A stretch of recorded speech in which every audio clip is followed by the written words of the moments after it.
Jansen Harris here with the final play on the Jessica Network. Joining me is Sean Fowler. We're talking Clinton Portis. He was drafted in 2002 in the second round, the 51st pick in the draft from Gainesville, Florida. Sean, let me start out by saying this. One of my favorite running backs, one of your favorite running backs as we grew up when we were young. 6 seasons with at least 1,200 rushing yards. Yep. Okay, 4 seasons with at least 1,300 rushing yards. You know I love them yards, man. He was traded to the Redskins, and this is a big trade for Champ Bailey in a second-round pick. He had that 8-year, $50 million contract. Was only the third running back. He was the third running back ever in this league to have 1,500 yards in his first 3 out of 4 seasons. Right. And in 2006, Sean, he ran a 4.26, showing people his speed, 2-time Pro Bowler, second-team All-Pro. I'm surprised he was only a second-team All-Pro one time. He probably should have been way more than that. Most definitely. Absolute beast of rookie year, 15 rushing touchdowns. Come on now. Over 1,500 yards his rookie year. It's crazy. And then the year after that, he had 14 touchdowns. I can't believe Denver traded him, but he must want it out. I can't remember the situation. But Clinton Portis, when he was on top, man, he was on top. And he, right out the gate, man, just a big-time running back. Definitely. Yeah, man, I'm a big Clinton Portis fan as well. Actually, when he first went to Washington, got his jersey, man, when he first went there. But Clinton Portis, like you said, 1,500 rushing yards his first year in the NFL is amazing. You know, you don't even see running backs doing that today. Even the top echelon running backs, you know, you don't really see that, a lot in history, to be honest. So Clinton Portis is definitely a special running back.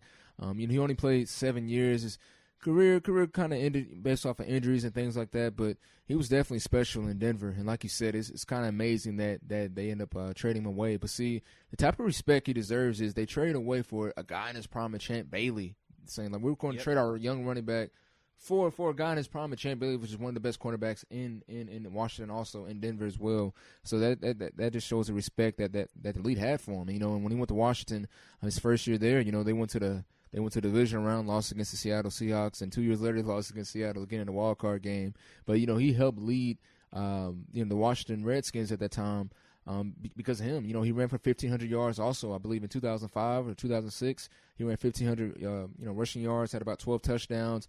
Him, Santana Moss, Miami brothers, you know what I mean? Sean Taylor, the late Sean Taylor, rest in peace. You know, they were all Washington and really, really, you know, just trying to resurrect the Washington Redskins, you know, at that time, to actually give them playoff berths. So, man, Clinton Portis is one of my favorite running backs. And, you know, one thing as well, man, kind of a throwback Thursday, I guess we should say, back to when he was, he had the characters. You know, he had the characters every game, especially if he played really well. You know, he would dress up as some make-believe characters, you know, have the glasses or whoever he's dressed up as. So it was cool to see as a 10-year-old, you know, kid to see, you know, you're one of your favorite running backs also have a personality, you know. So I definitely love Clinton Portis, man.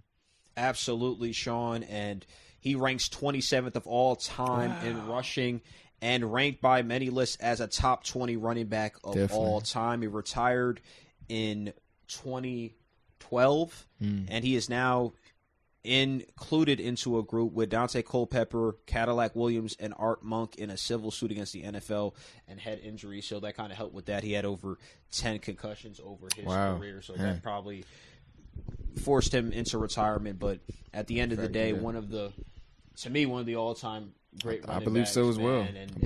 What I respect the most about him, to wrap things up, is just how well he came playing out the gate. 1,508 yards rushing his rookie season and 15 touchdowns. Longest run was 79 yards. I'm Jansen Harris here with Sean Fowler with the final play on the Just Good Network.